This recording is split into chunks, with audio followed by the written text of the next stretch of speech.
जय हिंद दोस्तों आज से हम लोग स्टार्ट करने वाले हैं रीजनिंग। और रीजनिंग में हम लोग जो पहला टॉपिक लेकर आए हैं वो है कोडिंग एंड डिकोडिंग।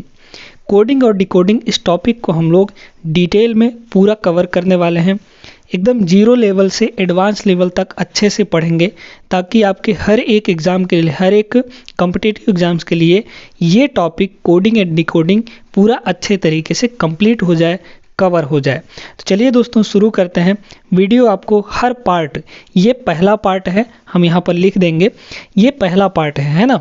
ऐसे ही कई पार्ट्स आएंगे, हर एक पार्ट में हम एकदम जीरो लेवल से और एडवांस लेवल तक के क्वेश्चंस करवाएंगे ताकि ये पूरा आपका कोडिंग डिकोडिंग अच्छे से कवर हो जाए, है ना। तो चलिए शुरू करते हैं। सबसे पहले हम लोग बेसिक थोड़ा सा कोडिंग डिकोडिंग का समझ लेते हैं, बेसिक कॉन्सेप्ट। उसके बाद हम प्रश्नों पर आएंगे और प्रश्नों को अच्छे तरीके से कॉन्सेप्ट के साथ हल करने वाले हैं। तो चलिए दोस्तों सबसे पहले हम यहाँ पर कुछ कॉन्सेप्ट समझ लेते हैं। छोटे मोटे कॉन्सेप्ट हैं, ज़्यादा कठिन नहीं है, एकदम सरल तरीके से हम आपको समझाएंगे, ठीक ना। देखिएगा। चलिए दोस्तों सबसे पहले हम लोग यहाँ पर बात करते हैं लेटर्स, जो हमारे अल्फ़ाबेट्स होते हैं उनके पोजीशंस के बारे में। अब यहाँ पर दो तरह का पोजीशंस होता है, एक होता है फॉरवर्ड ऑर्डर पोजीशन और एक होता है बैकवर्ड ऑर्डर पोजीशन। मतलब फॉरवर्ड मतलब लेफ़्ट टू राइट, यानी ए से लेकर जेड तक, है ना। तो A B C D up to कहाँ तक, जेड तक, ये होता है हमारा फॉरवर्ड पोजीशन। फॉरवर्ड में हम कैसे जाते हैं, फॉरवर्ड में अगर लिखें दोस्तों, फॉरवर्ड है ना, फॉरवर्ड में हम लोग जाते हैं ए से लेकर जेड तक, ए से लेकर जेड तक होता है ए टू जेड, ये होता है हमारा फॉरवर्ड ऑर्डर पोजीशन, या फिर इसी को आप कह सकते हैं लेफ़्ट टू राइट, ठीक है। लेफ़्ट से राइट हम लोग जाते हैं, तो ये फॉरवर्ड ऑर्डर है। उसके बाद दूसरा होता है backward order position. Backward backward backward है ना, बैकवर्ड ऑर्डर पोजीशन, ये होता है जेड से लेकर ए तक, जेड टू ए, मतलब उल्टा हमको चलना है, ठीक है। समझ में आ गया फॉरवर्ड और बैकवर्ड।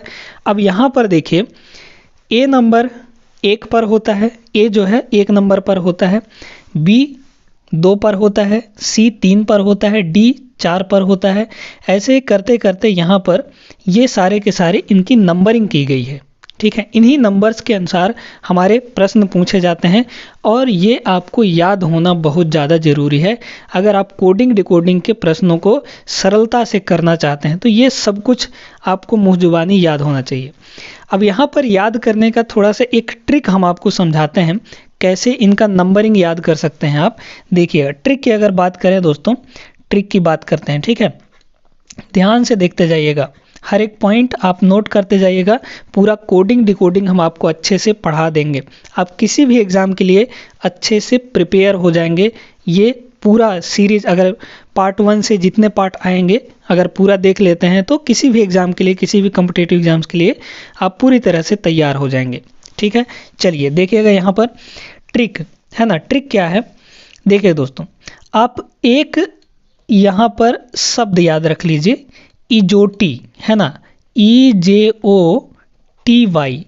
अब ये इजोटी क्या है, इजोटी क्या है, इजोटी ये है, देखिए ई आता है हमारा 5 नंबर पर, ई आता है कितने नंबर पर, 5 नंबर पर, जे आता है 10 नंबर पर, ओ आता है 15 नंबर पर, टी आता है 20 नंबर पर और वाई आता है 25 नंबर पर। यानी इजोटी जो है वो 5 के मल्टीपल ऑर्डर में, मल्टीपल पोजीशन पे होंगे। देखिए जैसे 5, 10, 15, 20 और 25, इनको अगर आप याद कर लेते हैं तो ई 5वें नंबर पर है। अब ई के आजू बाजू वाले यानी अगल बगल वाले आप बता सकते हैं। ई के पहले डी होता है यानी वो 4 नंबर पे होता है, ई के बाद एफ होता है यानी वो 6 नंबर पर होगा। ऐसे ही जे है ना, जे, तो जे के पहले क्या होता है, तो जे के पहले होता है दोस्तों आई, आई 9 नंबर पर हो गया।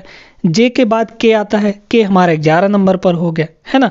इसी तरीके से आप अगर इनको याद कर लेते हैं तो आप इनके आगे पीछे 2-4 अंक अल्फ़ाबेट बता सकते हैं, आराम से बता सकते हैं। तो इजोटी ध्यान रखिएगा, EJOTY, इजोटी 5, 10, 15, 20 और 25 नंबर पर ही आता है। अब यहाँ पर एक चीज़ और देखिएगा, जो MN है ना, MN कुछ चीज़ें आपको ऐसे ही याद हो जाएंगी, है ना। एम आता है 13 नंबर पर, एम आता है 13 नंबर पर और एन आता है 14 नंबर पर। ये आपको ऐसे ही याद हो जाएगा, एम एन 13 14 एकदम अगल बगल में होते हैं, ठीक है। और कुछ ट्रिक हम और भी आपको बताने वाले हैं जिससे और आसानी से आप इनको याद कर पाएंगे, ठीक है। कहीं जाइएगा नहीं। देखिए अब यहाँ पर एक चीज़ और है, देखिए जैसे आप अगर ये कहें हाइट, एच से हमारा क्या हो गया, हाइट, है ना, HEIGHT, हाइट। हाइट में देखिए 8 आता है कि नहीं आता है, एच से हाइट 8 आता है कि नहीं आता है, तो एच जो है हमारा वो 8 नंबर पर होगा। देख लीजिए एच क्या है, 8 नंबर पर। एच से आप हाइट याद कर लीजिए, हाइट में 8 आता है मतलब एच हमारा 8वें नंबर पर है। इसी तरीके से आप इसको टी को ऐसे भी याद कर सकते हैं, टी, है ना, T20 मैच जो होता है ना, T20 यानी टी हमारा जो है वो 20वें नंबर पर आएगा। अब आता है दोस्तों, ये तो सारा कुछ समझ गए, है ना। MN का आपको याद हो गया 13 14 होता है, इजोटी याद हो गया, हाइट से 8 हो गया, T20 हो गया, ये सारी चीज़ें आपको याद हो गई, यहीं पर याद हो गई, है ना। I 9 होता है ना। अब देखिए यहाँ पर बात करते हैं हम लोग कि जो हमारे अपोजिट लेटर्स होते हैं, क्योंकि अपोजिट लेटर्स का भी बहुत बड़ा रोल है आपके कोडिंग डिकोडिंग में। अपोजिट लेटर यानी उल्टा, जैसे ए का उल्टा, है ना, ए यहाँ पर पहले नंबर से है, अगर हम फॉरवर्ड डायरेक्शन में बात करें तो ए पहले नंबर पर आता है। तो अगर बैकवर्ड डायरेक्शन से पहला नंबर देखें यानी जेड से पहला नंबर देखें तो जेड आएगा, है ना। तो ए का अपोजिट जेड होगा। हम यहाँ पर अपोजिट इसको जानबूझकर ही ऐसे लिखे हैं, ठीक है। यानी ए का अपोजिट दोस्तों जेड होता है और जेड का अपोजिट ए होता है। समझ में आया। इसको भी याद करने का हम आपको ट्रिक बताएंगे, एकदम बेहतरीन ट्रिक बताएंगे, आप कभी नहीं भूलेंगे कि किसका अपोजिट कौन सा होगा, आप अच्छे से याद कर सकते हैं, ठीक है। देखिएगा बी का अपोजिट होता है दोस्तों बाई। अब यहाँ पर एक चीज़ और आपको समझना है, देखिए जो दो अपोजिट नंबर्स हैं उनके पोजीशन को ऐड करने पर 27 आता है। जैसे ए और जेड का पोजीशन ऐड करिए, 1 और 26 कितना होगा, 1 और 26 27 होगा। हमेशा दो अपोजिट लेटर्स के पोजीशन को ऐड करने पर, सम करने पर उनका सम 27 आता है, 27 आता है। ये ऑलवेज रिमेंबर, ध्यान में रखिएगा, ठीक है। 2 और 25 को ऐड करेंगे तब भी 27, 3 और 24 को ऐड करेंगे तब भी 27। तो इससे होगा ये कि अगर आपको अपोजिट लेटर्स याद है ना, अपोजिट लेटर्स याद हैं और एक का पोजीशन आपको पता है दूसरे का नहीं पता है तो आप फटाक से बता सकते हैं वहाँ पर, है ना, इस तरीके से। अच्छा, अब यहाँ पर 4 और 23 का भी सम 27 होगा। ई का अपोजिट वी होता है, यानी 5 और 22 का भी अपोजिट यहाँ पर 27 होगा। इसी तरीके से एफ और यू अपोजिट, जी और टी अपोजिट, एच और एस अपोजिट, है ना, I R opposite, J Q opposite. इसको याद करने का हम आपको तरीका भी बताएंगे अभी। देखिए के का अपोजिट पी होता है, एल का अपोजिट ओ होता है और एम का अपोजिट एन होता है, एम एन, ठीक है। एम एन 13 14 ये एक दूसरे के अपोजिट होते हैं, इसको याद कर लीजिए। अब सुनिए दोस्तों, यहाँ पर हम तो जान गए कि 1 और 26 कितना होगा, 1 + 26 कितना होगा, ये हमेशा 27 होगा, यानी सभी में ये काम करेगा, ये सभी में काम करेगा, है ना। सभी अपोजिट लेटर्स को ऐड करने पर 27 आएगा। अब याद करने का हम आपको तरीका बताते हैं कि अपोजिट लेटर्स कैसे याद किया जाए। एकदम सरल तरीका, कुछ नहीं करना है आपको, आप सिर्फ देखकर उनका अपोजिट बता सकते हैं। जैसे हम आपसे पूछे कि आर का अपोजिट क्या होगा, आप तुरंत बताएंगे आई का अपोजिट, है ना, आई होगा, आर का अपोजिट आई होगा। ये कैसे होगा, तो इसको याद करने का एक तरीका है, देखिएगा क्या तरीका है। चलिए दोस्तों, अब यहाँ पर हम लोग अपोजिट, हर एक लेटर का अपोजिट याद करने का ट्रिक देखते हैं। देखिए ए जेड, ए का अपोजिट होता है जेड, है ना, और जेड का अपोजिट होता है ए। आप इसको ऐसे याद कर सकते हैं, आजा आजा, ए और जेड क्या हो जाएंगे, आपस में अपोजिट हो जाएंगे, आजा। इसको ऐसे याद कर सकते। बी का अपोजिट होता है बाई और वाई का अपोजिट होता है बी। इसको आप याद करिए, बाई, आजा बाई, बाई मतलब बी और वाई अपोजिट हो जाएंगे। सी एक्स, ये दोनों आपस में अपोजिट होते हैं, मतलब 6, इसको CX यानी 6 ऐसे याद रखिए। फिर है DW, DW ये आपस में अपोजिट होंगे, उल्टे होंगे, तो इसको याद करिए ड्यू, ड्यू DW ड्यू है ना। EV, E और V अपोजिट होते हैं। इवनिंग, इवनिंग से आप इसको याद कर सकते हैं, इवनिंग E और V आता है ना, ये 2 लेटर्स, ठीक है। ऐसे ही F और U इनको याद करेंगे तो आप ऐसे याद कर लीजिए, उफ उफ कितनी गर्मी है, ऐसे भी याद कर सकते हैं। U और F ये दोनों आपस में अपोजिट हो जाएंगे। इसी तरीके से G और T अपोजिट होते हैं, तो G से हमारा ग्रैंड ट्रंक रोड है ना, तो GT रोड, GT रोड क्या हो जाएगा, G और T, तो इसको GT रोड से आप याद रख सकते हैं। ये बड़ा शानदार है। H और S यानी हाई स्कूल, हाई स्कूल होता है HS है ना, तो H और S दोनों अपोजिट होते हैं। IR का हो गया इंडियन रेलवे, आप लोग जानते होंगे है ना, तो यहाँ पर I और R से क्या हो जाएगा, इंडियन रेलवे, यानी I और R अपोजिट होते हैं दोनों एक दूसरे को, ठीक है। इसी तरीके से J और Q, अब ताश के पत्तों में 2 पत्ते होते हैं जिनमें एक पे J लिखा होता है, एक पे Q लिखा होता है। J का मतलब होता है जैक और Q का मतलब होता है क्वीन, ठीक है। तो जैक और क्वीन इनको आप इस तरीके से याद रख सकते हैं, जैक क्वीन है ना, J और Q अपोजिट होते हैं।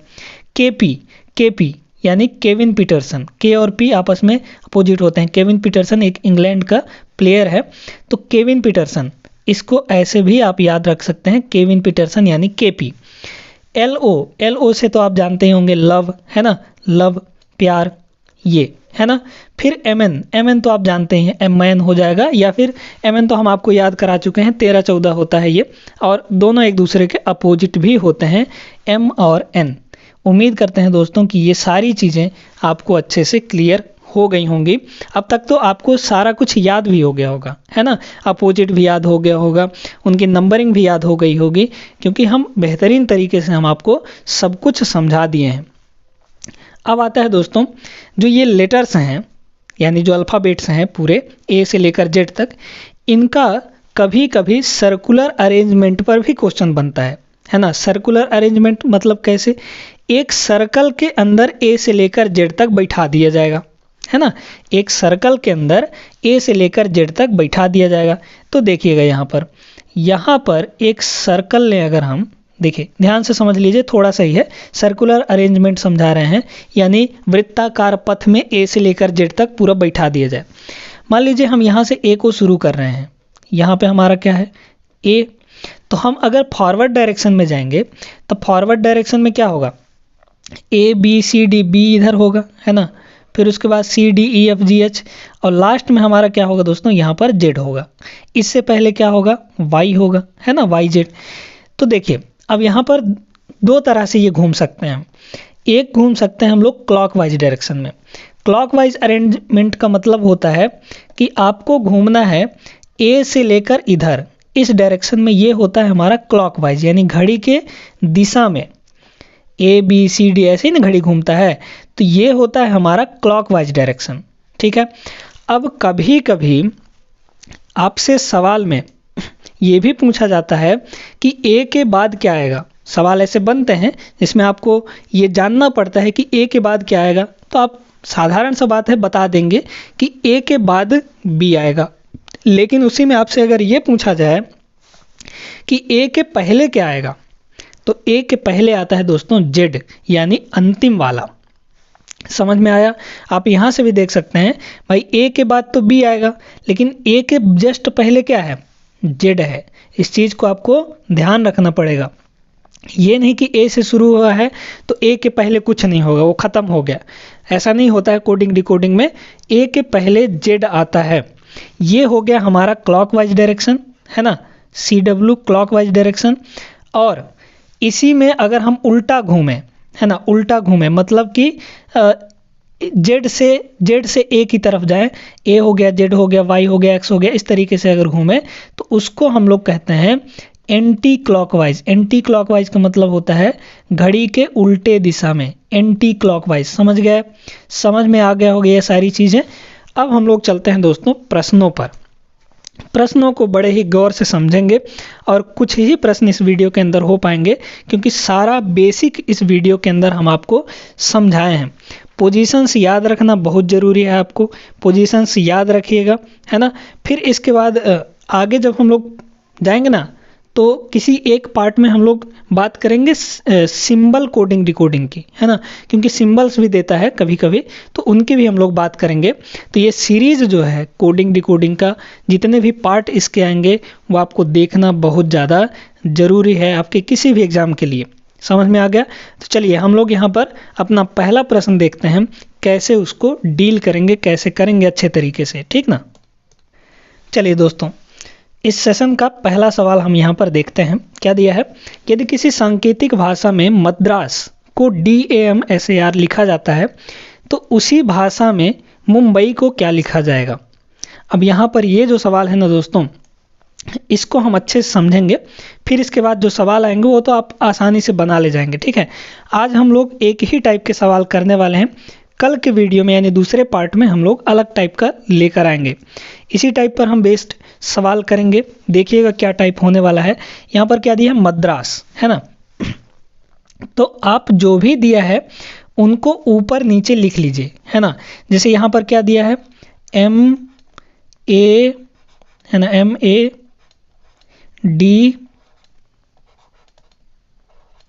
MADRAS, आपको क्या दिया गया है? मद्रास दिया गया है। अब यहाँ पर देखिए मद्रास को लिखा गया है DAMSAR।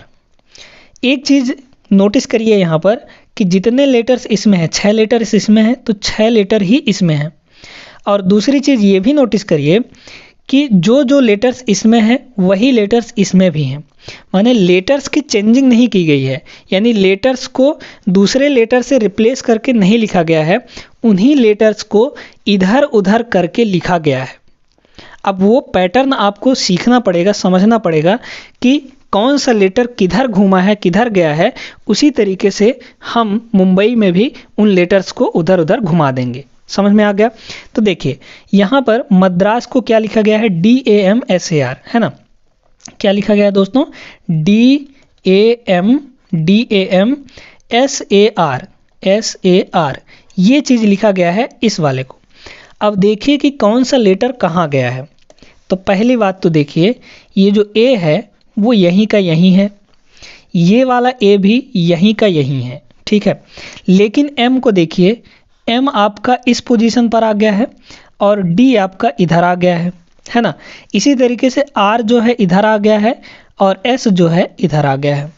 मतलब कि 3-3 लेटर लेकर यहाँ से यहाँ तक लेकर और यहाँ से यहाँ तक लेकर उल्टा कर दिया है ना भाई। यहाँ पर क्या था? RAS था तो यहाँ पे SAR कर दिया है, यहाँ पे MAD था तो यहाँ पे DM कर दिया है, यानी 3-3 लेटर लेके उल्टा कर दिया है, पलट दिया है ना। इसी तरीके से हम मुंबई में भी करेंगे। तो देख लीजिए मुंबई का क्या हो जाएगा। यहाँ पे क्या है? MUMB, है ना, AI।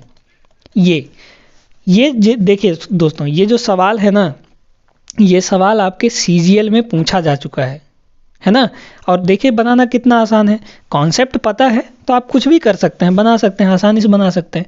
तो देखिए मुंबई को भी वही चीज़ हम करने वाले हैं। क्या करेंगे? ये जो U है ये तो यही रहेगा, मतलब U नीचे रहेगा। ये जो A है ये भी यहीं रहेगा, क्योंकि A ये वाला और ये वाला A बीच बीच वाले। अब क्या करना है? 3-3 लेटर लेके पलट दीजिए, है ना, 3-3 लेटर लेके पलट दीजिए। M हमारा इधर आ जाएगा तो ये वाला M यहाँ पे हो गया, ये वाला M इधर आ जाएगा, मतलब ये M यहाँ हो गया।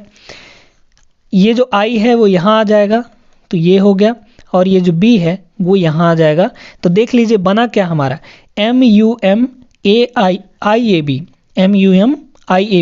कौन सा सही होगा? MUMIAB, यानी option number B is the right answer. समझ में आ गया दोस्तों? उम्मीद करते हैं कि आपको अच्छे तरीके से क्लियर हो गया होगा। अब ये तो हुआ 3-3 लेटर लेके पलट दिया है ना। लेकिन कभी कभी पूरा का पूरा लेटर ही पलट दिया जाता है। वैसे सवाल भी हम लोग करेंगे, टेंशन नहीं लीजिएगा। हर एक तरह का सवाल करवाने वाले हैं आपको, ठीक है, हर एक टाइप के। चलिए दोस्तों अगला सवाल देखते हैं हम लोग। चलिए दोस्तों अब अगला सवाल देखते हैं। यहाँ पर दूसरा क्वेश्चन, यदि किसी सांकेतिक भाषा में रमेश को HSEMAR लिखा जाता है, तो उसी भाषा में क्रिएट को क्या लिखा जाएगा? बहुत आसान है, कर लेंगे। वीडियो पॉज कर लीजिए और इसको एक बार सॉल्व करने का प्रयास करिए, है ना। देखिए यहाँ पर क्या लिखा गया है, रमेश। रमेश को क्या लिखा गया है, RAM, है ना, RAMESH, ठीक है। अब यहाँ पर इस चीज को क्या लिखा गया है, HSEMAR।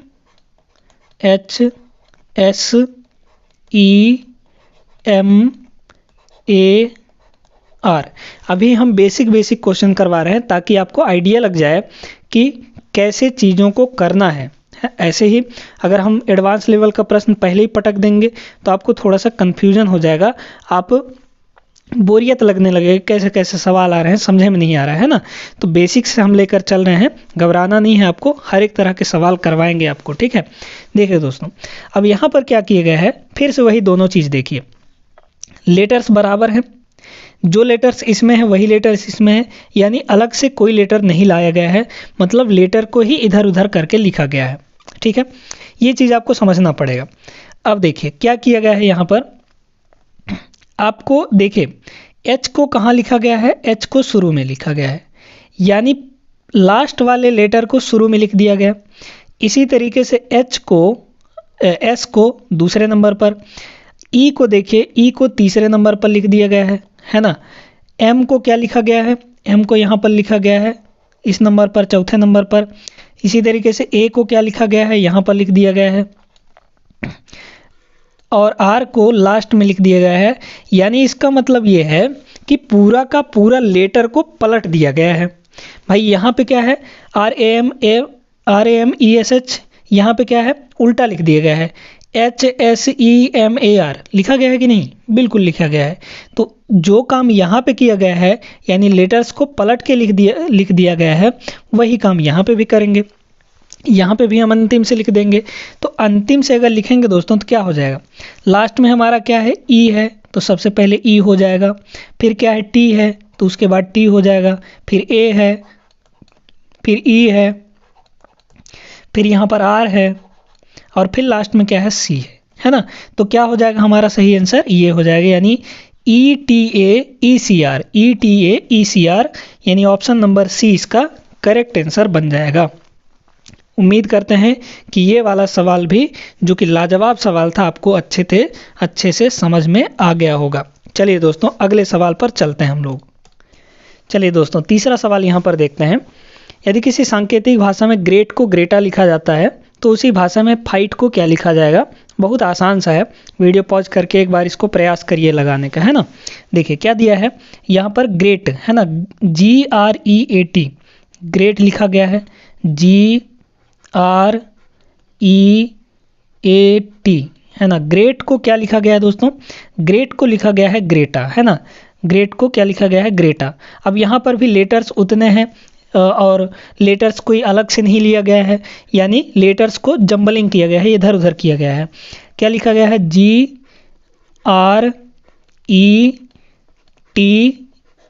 अब तक में तो आपको समझ में आ गया होगा क्या चीज़ें यहाँ पर की गई हैं, है ना।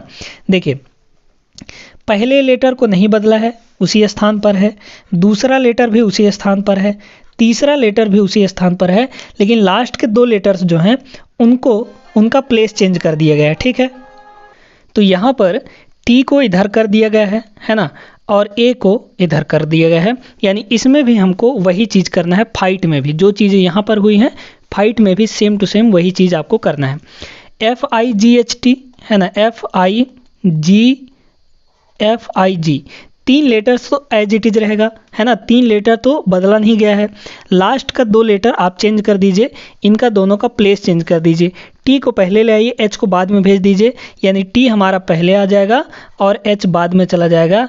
यही आपका आंसर हो जाएगा FIGTH। यहाँ पर ऑप्शन नंबर बी आपको दिख रहा है, टिक कर दीजिए। समझ में आ गया कैसे करना है। तो ये सवाल भी हम उम्मीद करते हैं कि अच्छे तरीके से आपको क्लियर हो गया होगा दोस्तों। चलिए अब हम लोग चलते हैं यहाँ पर अपने अगले सवाल पर। चलिए दोस्तों अब यहाँ पर अगला सवाल देखते हैं। यानी चौथा नंबर सवाल। ठीक है, देखिए क्या दिया गया है, सेक्टर को SOTCER लिखा गया है। यहाँ पर देखिए क्या लिखा गया है, यहाँ पर है हमारे पास सेक्टर, है ना। ध्यान से देखते जाइएगा हर एक सवाल, SECTOR। ठीक है, अब इस सेक्टर को लिखा क्या गया है, यहाँ पर SOTCER। देखिए वर्ड्स को किधर से किधर ले गया है ये आपको समझना पड़ेगा। देखिएगा यहाँ पर क्या है, शुरू वाले लेटर को एज इट इज रखा है ना, शुरू वाले लेटर को एज इट इज रखा है, यानी एस को ऐसे ही रहने दीजिए। अच्छा, अब यहाँ से जो आर है यानी इसको भी लास्ट में ही रखा है ना, तो शुरू और लास्ट वाले को एज इट इज रखा है। अब यहाँ पर चेंजिंग कहाँ पर है, बीच में है। देखिए ध्यान से सुनते जाइएगा, यहाँ पर जो ECTO है उसका उल्टा लिख दिया है। ओ को भाई यहाँ पर ले आया है शुरू में, फिर T है, फिर C है और फिर E है, मतलब उल्टा कर दिया है कि नहीं। शुरू और लास्ट को एज इट इज रखा है, मतलब उनका प्लेस नहीं चेंज किया है। बाकी बीच के जो चार हैं उनको पलट कर लिख दिया गया है। भाई यहाँ पर क्या है, ECTO है तो यहाँ पे OTCO कर दिया है, OTCO कर दिया है। तो आपको समझ में आ गया हो क्या करना है। यही चीज़ आपको मदर के साथ भी करना है। देख लीजिए क्या हो जाएगा, MOTHTHER है ना, ये है मदर। तो अब आपको वही काम करना है, शुरू वाले को और लास्ट वाले को चेंज नहीं करना है, यानी M और R तो चेंज नहीं होगा, बाकी हमारा जो है वो चेंज हो जाएगा। मतलब OTHER है तो आपको उल्टा लिख देना है, EHTO लिख देना है। तो यहाँ पे क्या हो जाएगा, EHT और O, इस तरीके से। यानी इसका जो सही आंसर हो जाएगा MEHTOR हो जाएगा, यानी ऑप्शन नंबर यहाँ पर B is the right answer. उम्मीद करते हैं कि ये वाला सवाल भी आपको अच्छे तरीके से क्लियर हो गया होगा। चलिए अब यहाँ पर कुछ सवाल हम और कर लेते हैं, फिर उसके बाद ये टाइप हमारा समाप्त हो जाएगा और कल हम लोग दूसरे पार्ट में अगले टाइप के प्रश्नों को करेंगे। ठीक है, बहुत टाइप हैं इसमें, बहुत टाइप के प्रश्न बनते हैं, तो हर एक टाइप को अच्छे से डिटेल में हम लोग समझने वाले हैं, समझेंगे अच्छे से, है ना। चलिए देखिए अगला सवाल। चलिए दोस्तों यहाँ पर अगला सवाल देखते हैं, क्वेश्चन नंबर 5। क्या दिया गया है यहाँ पर, CHOLINE है ना, उसको ये चीज़ लिखा गया है। तो सर्जियन को क्या लिखा जाएगा ये आपको यहाँ पर बताना है। बहुत आसान सा सवाल है, कर लेंगे आप। वीडियो पॉज करके एक बार ट्राई करिए इसको करने की। ठीक है, हर प्रश्न को हमसे पहले करने की कोशिश करिए ताकि आपका प्रैक्टिस भी होता चले। इससे आपका क्या होगा, अगर आप सिर्फ देखते हैं हमारा किया हुआ तो कुछ टाइम बाद आप भूल जाएंगे, लेकिन अगर वो साथ साथ में आप भी करते हुए चलते हैं तो आपको प्रैक्टिस होता चला जाएगा, है ना। फिर आपको ऐसे सवाल अगर आ जाएंगे तो आप आसानी से उनको कर लेंगे। देखिए क्या है, CHOLINE है ना, इसको क्या लिखा गया है दोस्तों, इसको लिखा गया है OCIHLEN। देखिए कहाँ कहाँ घुमाया गया है शब्दों को, है ना। यहाँ पर देखिए इन दोनों को, यहाँ पर N और E को, लास्ट वाले दोनों को इनका चेंज कर दिया गया है। ठीक है, कोई दिक्कत नहीं। यहाँ पर देखिए L को इधर लाया गया है। अब इसमें बहुत झंझट है। देखिए L को इधर ले आया गया है ना, और O को इसके तीसरे नंबर पर इधर ले आया गया है, C को यहाँ पे लाया गया है, H को यहाँ पे लाया गया है यानी चौथे नंबर पर, और I को यहाँ पर किया गया है। ठीक है, सेम टू सेम जैसे जैसे ये किया गया है वैसे ही सर्जियन के साथ भी करना है। देखिए क्या हो जाएगा,